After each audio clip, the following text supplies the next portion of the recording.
Form హౌస్లో పని మనిషిగా ఉన్న కన్నా తల్లిని చూసి షాక్ అయిన ప్రతాప్ నారాయణ. నిజం తెలుసుకున్న మహాలక్ష్మి. ఇదంతా ఇలా జరిగిందో వీడియో ద్వారా చూసేద్దాం. ఎక్కడ కూడా వీడియోని స్కిప్ చేయకండి, చివరి వరకు చూడండి. పూర్తిగా మీకు అర్థమవుతుంది. వీడియోని లైక్ చేయడం, షేర్ చేయడం మర్చిపోకండి. మీ లైక్ షేర్ మాకు మంచి సపోర్ట్ ఇంకా ఎంకరేజింగ్గా ఉంటుంది. ఇక మొత్తం మీరు చూసుకున్నట్లయితే కనుక కన్నా ఇంటికి తిరిగి రావడంతో అందరూ చాలా సంతోషంగా ఫీల్ అవుతారు. ఇక కన్నాని బాగా ప్యాంపర్ చేస్తారు. దాంతోపాటు కన్నాకి ఒక విషయం చెప్తారు. అదేంటంటే, నువ్వు ఇంటిని పరా ఇంటిగా భావించుకో, ఎందుకంటే ఇది నీ కన్న తల్లి నీకు ఇచ్చిన వరం. నిజంగా మీ అమ్మ నిన్ను ఆ అన్నల దగ్గర వదిలి వెళ్ళింది కాబట్టి సరికాని, లేకపోతే ఒక అనాథగా ఒక అనాథాశ్రమంలో వదిలి ఉంటే నీ పరిస్థితి ఏంటి అని చెప్పేసేసి ఇక మహాలక్ష్మి అడిగిన మాటలకు కన్నా చాలా బాధపడతాడు. అవును వదిన, నిజమే అని అంటాడు.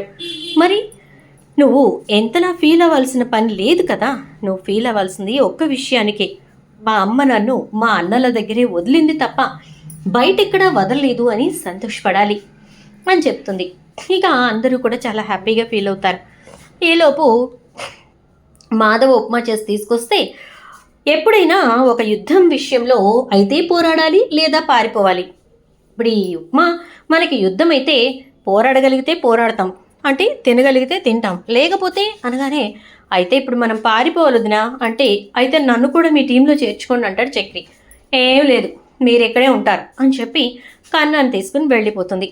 ఇద్దరం కలిసి నీకు ఇష్టమైన ఆ అమ్మ గార్డెన్ దగ్గరికి వెళ్దాం అని చెప్పి అక్కడికి తీసుకెళ్ళి కూర్చొని కన్నాకి చాలాసేపు మంచి మాటలు చెప్తుంది, హితబోధ చేస్తుంది.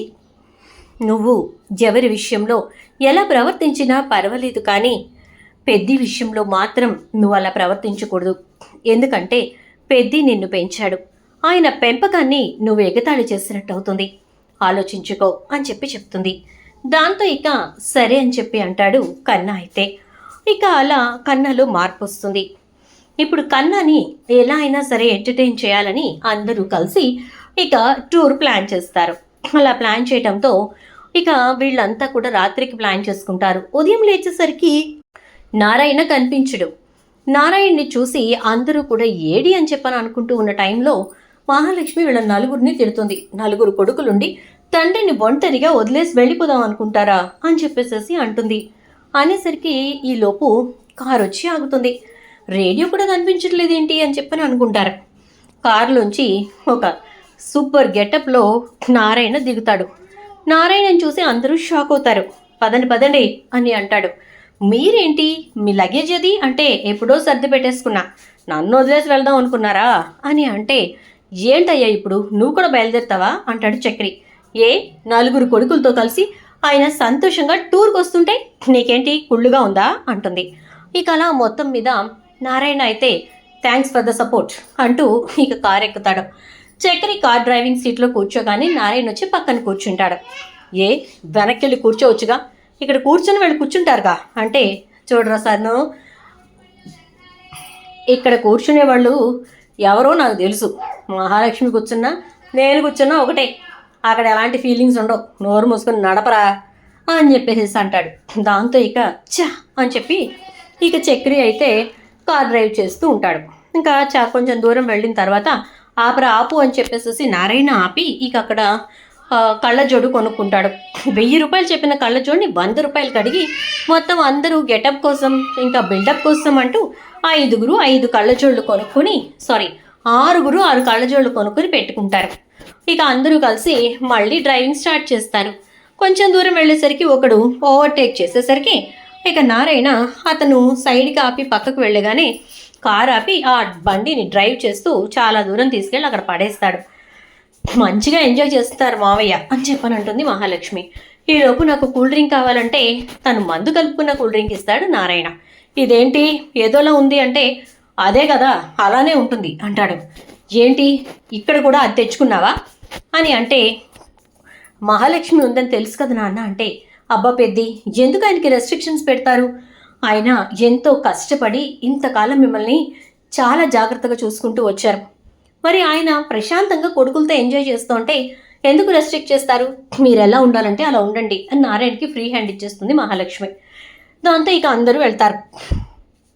అలా వెళ్తున్న తర్వాత ఇక మధ్యదారిలో రిసార్ట్ వస్తుంది. రిసార్ట్ దగ్గర దిగుతారు. రిసార్ట్లో అందరూ కూడా భోజనం చేద్దాం అనుకునేసరికి నారాయణ మనసు పీకుతూ ఉంటుంది. ఏంటి 2 వేస్తే కానీ ముద్ద గొంతులోకి దిగనంటుందా అని అంటుంది. మరి అంతే కదా, జీవచాపల్యం లాగేస్తుందిగా అంటాడు.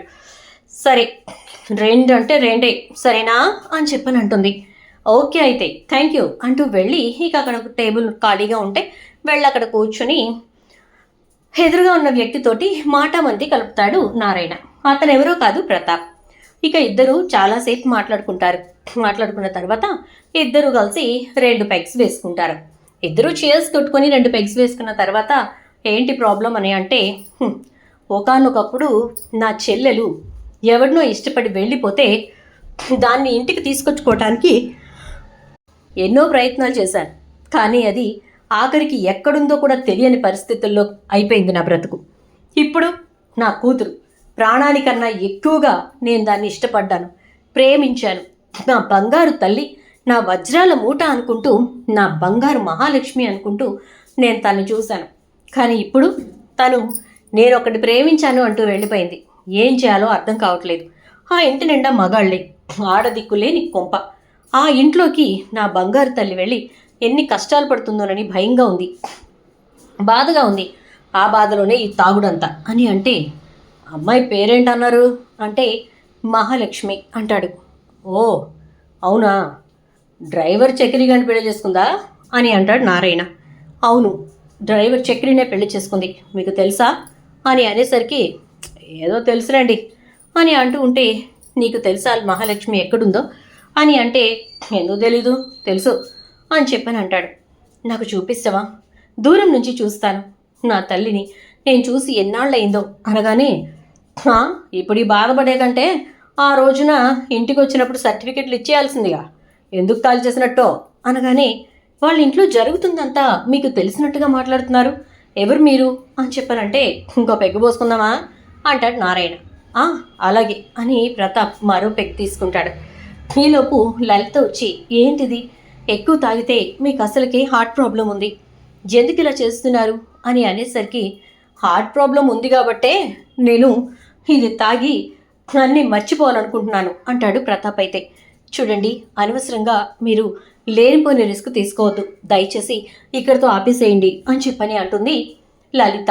ఈలోపు నారాయణ, ఏం కాదులేమ్మా, నువ్వు వెళ్ళు, నేను తీసుకొస్తా కానీ అని చెప్పి, రండి, మీకు మహాలక్ష్మిని చూడాలని ఉంది అంతేగా, దూరం నుంచి చూపిస్తాను పదండి అని చెప్పి ఇక నుంచో పెట్టి చెట్టు పక్కన దూరంగా మహాలక్ష్మి అందరితో కలిసి భోజనం చేయటం అదంతా చూపిస్తాడు. చూశారుగా, సంతోషంగా ఉందా మీ కూతురు అని అంటే, చాలా సంతోషంగా ఉంది, నేను మాత్రమే బాధపడుతున్నాను అనమాట అని అంటాడు. అలా సంతోషంగా ఉంచేలాగా నా కొడుకుల్ని నేను పెంచాను అంటాడు. మీ కొడుకులా?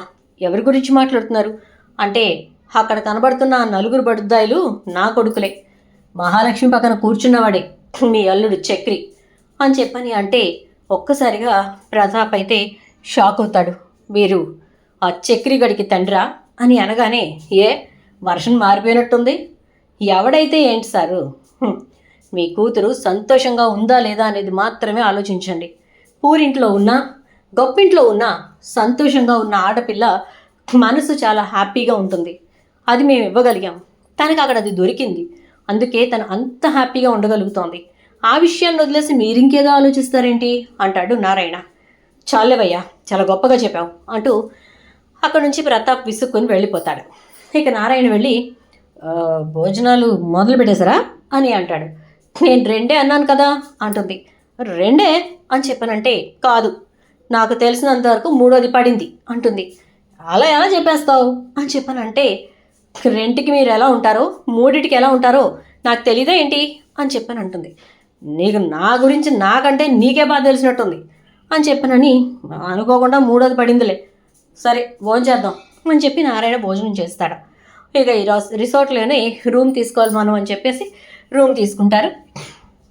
అందరూ ఒకే రూమ్లో ఉంటారు. మహాలక్ష్మి కొంచెం ఆ రోజున కంజెస్టెడ్గా ఫీల్ అయినట్టు అనిపించినటువంటి మాధవ, ఇక ఒరేయ్ మనందరం వెళ్ళి బయట చక్కగా స్విమ్మింగ్ పూల్ దగ్గర పడుకుందాంరా అంటే, అలాగే అన్నయ్య, మహాలక్ష్మి కొంచెం ఇబ్బందిగా ఫీల్ అవుతున్నట్టుంది అని చెప్పని అనుకుంటారు అందరూ కూడా. ఒరే కన్నా, నువ్వు అంటే వాడెందుకు, వాడిక్కడే పడుకుంటాడులే అంటుంది మహాలక్ష్మి. అమ్మో, రాక్షసి లేసే ఉంది రోయ్ అంటాడు చక్రి. ఇక మిగతా వాళ్ళు అంటే నారాయణ, మాధవ, చక్రి, కేశవ వెళ్ళి బయట పడుకుంటారు. మహాలక్ష్మి ఇంకా కన్నా అదే రూమ్లో పడుకుంటారు. ఈలోపు ప్రతాప్ అయితే అసలు ఎక్కడుంది, ఎక్కడ పడుకుంది, ఈ రిసార్ట్లో ఎన్ని రూమ్స్ తీసుకున్నారు, ఇలా ప్రతిదీ గమనించడం మొదలు పెడతాడు. ఇక వాళ్ళు చేసిన పని చూసి ఒక్కసారిగా ప్రతాప్ అయితే ఇంత సంస్కారవంతంగా ఉంటారా వీళ్ళు, నేను అనుకోలేదే, నేను ఊహించినట్టుగా అస్సలు లేరు అనుకుంటూ ఉంటాడు. ఇక తర్వాత రోజు ఉదయాన్నే అందరూ ఫ్రెష్ అప్ అయి కిందికి వస్తారు. వచ్చేసరికి ఇక రిసార్ట్లో అందరూ కూడా ఈరోజు కొన్ని ప్రోగ్రామ్స్ ఉన్నాయి, వాటిలో పార్టిసిపేట్ చేస్తూ మీరు ఎంటర్టైన్ అవ్వచ్చు, చిల్ అవ్వచ్చు అని చెప్పి చెప్తారు. దాంతో సరే అని చెప్పని అంటారు అందరూ కూడా. ఇక అలా మాట్లాడుకుంటూ ఉండగా ఇక నారాయణకి ఎక్కడో దూరంగా ఒక అమ్మాయి అక్కడ పనిచేస్తూ కనిపిస్తుంది. ఆ అమ్మాయి మాప్ స్టిక్ తోటి అంతా కూడా శుభ్రం చేస్తూ ఉంటుంది. దూరంగా ఆ అమ్మాయిని చూసిన నారాయణ ఎవరో తెలిసిన మనిషి అని నిదానంగా చూసుకుంటూ ముందుకు నడుస్తూ ఉంటాడు. నారాయణ వెనకే కన్నా కూడా ఆ మనిషిని ఎక్కడో చూసినట్టుంది అన్నట్టుగా నడుస్తూ ఉంటాడు. ఇక అలా వీళ్ళిద్దరూ వెళ్తూ ఉండగా ఆ అమ్మాయికి దగ్గరగా వచ్చేసరికి దూరం నుంచి ప్రతాప్ ఆ అమ్మాయి వంక చూస్తూ కనపడతాడు. ఇక ఈ పెద్ద మనిషి ఏంటి ఈ అమ్మాయిని చూస్తున్నాడు అనుకుంటూ నారాయణ నువ్వు అని చెప్పేసేసి అనబోతూ ఉండగా ప్రతాప్ తనని పేరు పెట్టి పిలుస్తాడు. ఒక్కసారిగా ఆ అమ్మాయి అటువైపుకు తిరిగేసరికి ప్రతాప్ చెల్లెమా అని చెప్పి గట్టిగా అరుస్తాడు. దాంతో ఒక్కసారిగా షాక్ అయిపోతాడు నారాయణ. కన్నా కూడా షాక్ అవుతాడు. ఎందుకంటే అక్కడ ఉన్నది తన కన్న తల్లి. తను అక్కడ పనులు చేసుకుంటూ బ్రతుకుతోంది.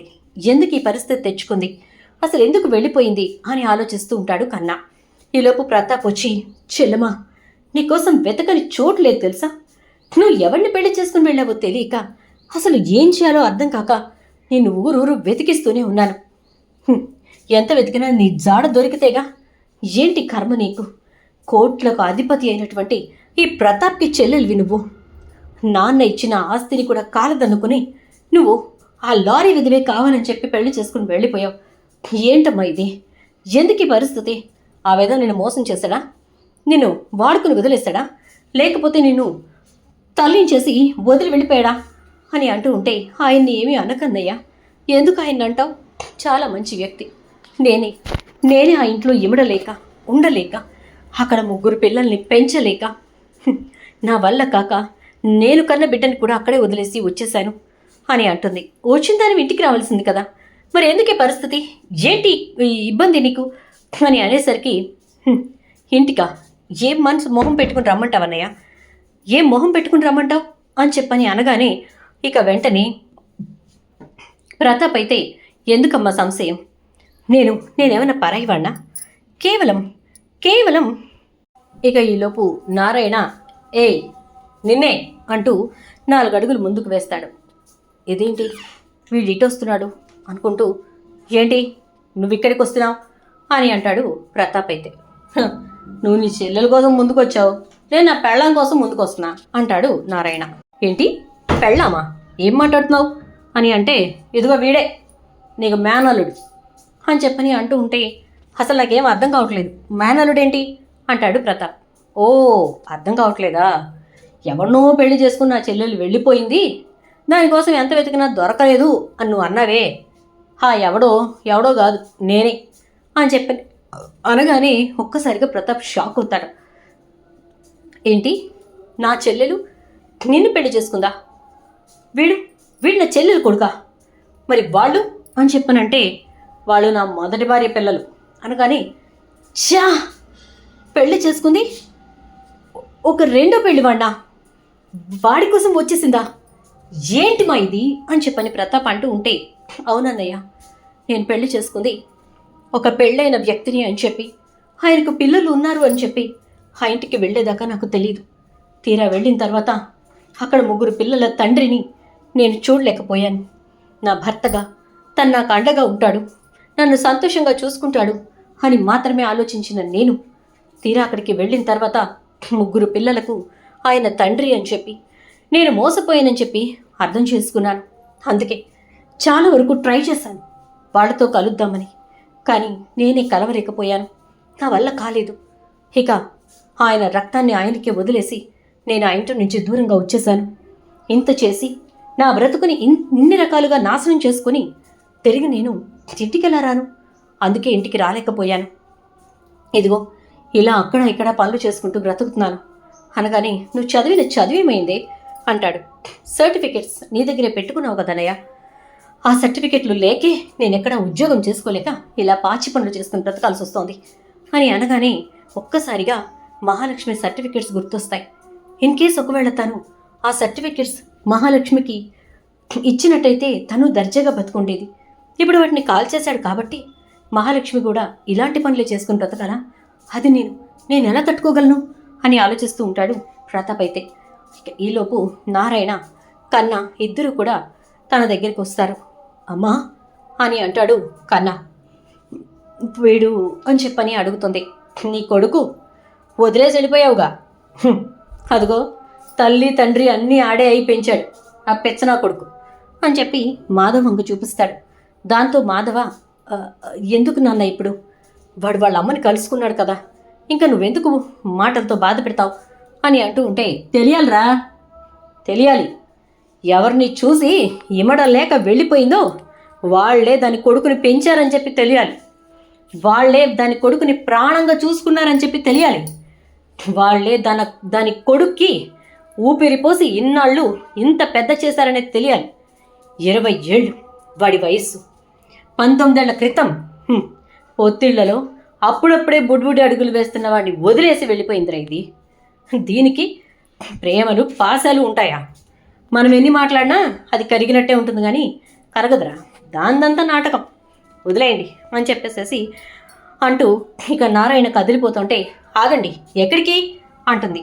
ప్రతాప్ అక్కడ ఉన్నా కూడా ఏం పట్టించుకోకుండా మహాలక్ష్మి వచ్చి, ఆవిడ కనపడింది, మాట్లాడారు, ఇంకొచ్చేయడమేనా? వాడిని వాళ్ళ అమ్మని ఒకటి చెయ్యాలి కదా అంటుంది. ఏం చేద్దామంటావు అని చెప్పని అంటాడు. అనేసరికి, ఏం చేస్తాం, తన్ని ఇంటికి తీసుకురండి, తన కొడుకుతో కలిసి ఉండమనండి, తన కొడుక్కి తన ప్రేమని పంచమనండి. ఇప్పుడేమీ ఎత్తుకు తిప్పవసరం లేదు కదా, మూతి కడిగి అన్నీ సాఫ్ చేయాల్సిన అవసరమేం లేదు కదా, వాడి పనులు వాడు చేసుకుంటాడు. వాడి బ్రతుకు వాడు బ్రతికే స్టేజ్కి వచ్చాడు, తన తల్లిని కూడా బ్రతికించుకునేంతలా ఎదిగాడు. ఇంకా తన గురించి బాధ్యత ఏమీ లేదు, ప్రశాంతంగా తన కొడుకుతో ఉండమనండి అంటూ ఉంటే, ఇది ఎందుకు ఉంటుందమ్మా, దాని అన్న వచ్చాడుగా ఆడితో వెళ్ళిపోద్ది, ఇది వచ్చే రకం కాదమ్మా, మనం వెళ్ళిపోదాం పదా అని అంటూ ఉంటే, ఇక ప్రతాప్ వంక చూస్తూ, చూడండి డాడీ, ఆల్రెడీ ఒక చెల్లిని పోగొట్టుకున్నా కూడా మీకు ఆడపిల్ల జీవితం అంటే ఏంటో అర్థం కానటువంటి పరిస్థితుల్లో మీరున్నారని నాకు ఇప్పుడు అర్థమైంది. చెప్తున్నాను కదా, తనకు ఒక కొడుకున్నాడు కాబట్టి ఆ తల్లిని ఆ కొడుకు అప్పగించండి.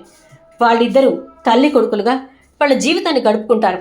ఇంకా ఈ పాపం కూడా కట్టుకోకండి అంటూ ఉంటే, నేనేమి బలవంతం చేయట్లేదు, తను వస్తారంటే తీసుకెళ్ళండి, లేకపోతే ఇలా తన్ని రోడ్డు మీద వదిలేయలేను కదా, నాతో పాటు తీసుకెళ్ళిపోతాను అంటాడు ప్రతాప్. దాంతో ఇక కన్నా వాళ్ళ అమ్మ వంక చూస్తూ ఉంటాడు, ఏం చేస్తుందా అని చెప్పి. ఇక తను గబగబా నడుచుకుంటూ వెళ్ళి అక్కడున్న ట్యాప్ దగ్గర ముఖము కాళ్ళు చేతులు మొత్తం కడుక్కుని నీట్గా తలది దువ్వుకున్న తర్వాత, కారు ఎక్కడుందన్నయ్య అని చెప్పి ప్రతాప్ను అడుగుతుంది. ప్రతాప్ కారు దూరంగా చూపించేసరికి, పద వెళదాం అంటూ వెళ్ళిపోతుంది. కన్నా ఇక చాలా బాధపడతాడు. అలా వెళ్ళిపోతున్న తన్ని చూసి, ఛీ సిగ్గుండాలి బ్రతుక్కి, అంత లగ్జరియస్ లైఫ్ కోసమే కొట్టుకు చచ్చేవాళ్ళు పెళ్ళెందుకు చేసుకోవడం, బిడ్డలు ఎందుకు కంటాం, చిచి అని చెప్పని అంటుంది మహాలక్ష్మి. ఇక తను వెళ్ళిపోతూ ఉండగా ప్రతాప్ అయితే, బాగానే రియలైజ్ అయ్యావే, ఏమాత్రం అడుగు అటు పడినా నీ కొడుకు బ్రతకడని నీకు అర్థమయ్యే నోరు మూసుకుని వచ్చి కారెక్కావు, నాకు ఆ మాత్రం తెలియదు అనుకున్నావా అని అంటే, నాకు నీ సంగతి తెలుసు కదా, నీ నీడ కొంచెం కూడా నా కొడుకు మీద పడకూడదని ఇన్నాళ్ళు నేను నీ ఇంటి చాటుకి రాలేదు. ఈరోజు అంతా తెలిసిపోయిన తర్వాత నేను నీతో పాటు అడుగు వేయకపోతే అక్కడ నా కొడుకు ప్రాణాలు నిలబడవు, అది నాకు తెలిసే నీతో వచ్చాను అంటూ వెళ్ళి ప్రతాప్ కారులో కూర్చుంటుంది కన్న తల్లి. ఇక కన్న అయితే ఏడ్చుకుంటూ మాధవని గట్టిగా పట్టుకొని బాధపడుతూ ఉంటాడు. కన్న కొడుకు ఎదురుగా కనపడినా వదిలేసి వెళ్ళిపోయిందంటే ఏదో కారణం ఉంటుందిరా కన్నా, నువ్వు బాధపడకు, ఖచ్చితంగా అదేంటో తెలుస్తుంది అని అంటాడు ఇక మాధవ. చూద్దాం ఏం జరుగుతుందో. వీడియో నచ్చితే లైక్ చేసి వీడియోని షేర్ చేయండి, ఛానల్ సబ్స్క్రైబ్ చేయండి, పక్కనే ఉన్న బెల్ ఐకాన్లో ఆల్ ట్యాప్ చేయండి.